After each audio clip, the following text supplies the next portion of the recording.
नमक कम है। सपना शादी करके ससुराल पहुंचती है और पहले ही दिन समर्थ और ससुर जी सख्त हिदायतों के साथ पूरे घर की जिम्मेदारियां सपना के सिर दे देते हैं। और करो शादी, एक दिन का भी आराम नहीं, आते ही कामों की लिस्ट थमा दी।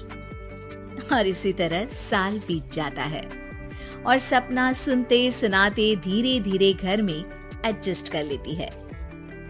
एक दोपहर सपना सास के कमरे में उन्हें खाना देकर रसोई में वापस ही आती है कि तभी सास की आवाज आती है। सपना, ओ सपना, कहाँ है? जरा नमक तो लाना। सपना नमक लेकर सास के कमरे में पहुंचती है।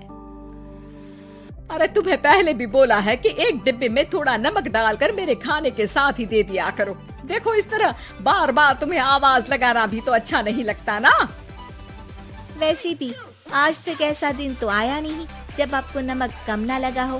फिक्र नॉट, मुझे तो आदत हो गई है। हाँ भाई, अब दवाइयाँ लेनी है तो खाना जैसा भी है खाना तो पड़ेगा ना। मैं आपके हाई ब्लड प्रेशर से बेखबर नहीं हूँ और इसीलिए ये चिकनी चुपड़ी बातें उसे सुनाना जो इसमें फंस जाए। अरे सही है, खाना अच्छा बनाओ या ना बनाओ, सास को उल्टा जवाब जरूर दे दो। सास की टेढ़ी बातें सुनकर सपना आगे बिना कुछ बोले वहाँ से चली जाती है। दिन बीतते हैं और सास बहू का रूटीन वैसा ही रहता है, जिसमें अब सास अड़ोस पड़ोस और अपनी सहेलियों के सामने भी खाने का जिक्र करने लगती है। बस क्या बताऊं बिमला, बहू अच्छी है पर खाने में नमक सही डालना आज तक नहीं सीखी। अरे क्या बात कर रही हो, फिर तो तुम्हारा 2 वक्त की रोटी खाना भी मुश्किल हो जाता होगा। तभी सास सपना को वहाँ आते हुए देख लेती है। हाँ, लेकिन कभी समझाओ तो झट समझ भी तो जाती है। अब देखो जैसे अभी सपना बेटी को मैं बताऊंगी कि कल उसके ससुर जी और मेरी शादी की सालगिरह है, हमारे लिए ये बहुत ही स्पेशल दिन है, तो मेरी बेटी अपने आप हमारा मनपसंद चटपटा खाना बना देगी।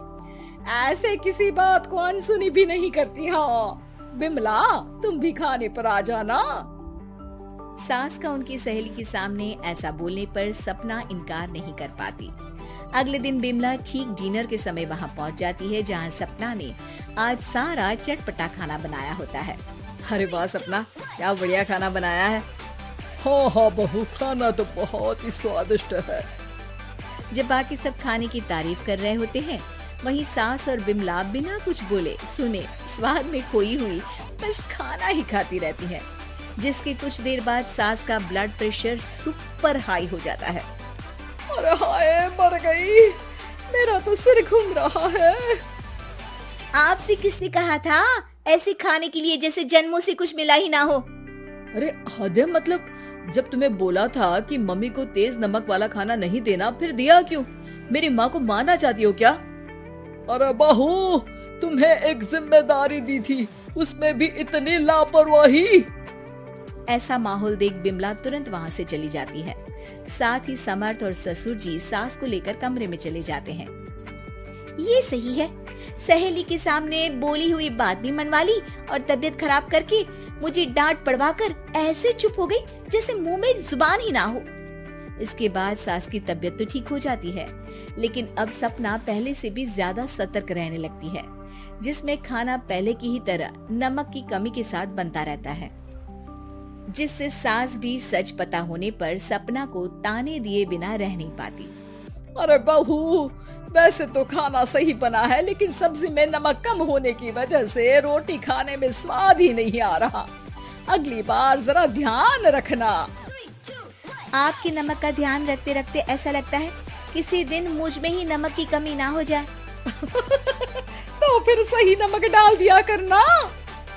हाँ, जिससे आप दोबारा हाई ब्लड प्रेशर करके उस दिन की तरह सबसे मुझे डांट पड़वा सको। अरे जो भी कहो, उस दिन खाना बड़ा स्वादिष्ट बना था।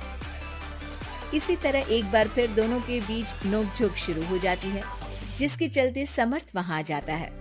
सपना, तुम हमेशा माँ से लड़ती क्यों रहती हो? अरे मैंने क्या बोला? मम्मी जी अपने आप ही कुछ न कुछ बोलती रहती हैं। अरे वो बोलती है तो तुम चुप क्यों नहीं रहती? अब समर्थ सपना पर गुस्सा करने लगता है, जिसे देख सास बीच में बोलती है। ये घर में हम दोनों के बीच की बात है, तू इसमें पढ़कर बहू पर गुस्सा क्यों कर रहा है? इस पर समर्थ वहां से चला जाता है। क्या बात है, आज तो आपने मेरी तरफदारी कर ली, वो कैसे? अरे फीका खाना खिलाती है, इसका मतलब ये नहीं कि बहू से दुश्मन बन गई है, और उसके लिए भी सिर्फ मैं ही बोल सकती हूँ और कोई नहीं। ओहो, आज तो सास बहू में बहुत प्यार जग रहा है। अरे तो फिर आपके पेट में दर्द क्यों हो रहा है? तुम कुछ ज्यादा ही उल्टे जवाब नहीं दे रही, कभी समर्थ कभी मैं। अरे तो फिर सुन क्यों रहे हो, यहाँ खड़े रहकर जाओ ना। ससुर जी वहां से चले जाते हैं, जिस पर सास का अपने लिए ऐसा व्यवहार देख सपना उनसे कहती है, वैसे तो आप इरिटेटिंग हो, अपनी गलती मानती नहीं, इमोशनल ब्लैकमेल भी बहुत अच्छे से कर लेती हो, पर जैसी भी हो मेरी सासू माँ हो, मैं कभी आपकी सेहत के साथ कोई खिलवाड़ नहीं कर सकती, इसीलिए कुछ भी बोलो कुछ भी करो, आपको नमक तो हमेशा मांगना ही पड़ेगा। सपना की बात सुनकर सास मुस्कुराते हुए चुप होकर वहाँ से अपने कमरे में चली जाती है। अरे जो भी हो, बहू मुझे लाखों में एक मिली है। सास ऐसा बोलती ही है कि तभी बाकी सब भी कमरे में आ जाते हैं। अरे हमें तो पहले से ही पता है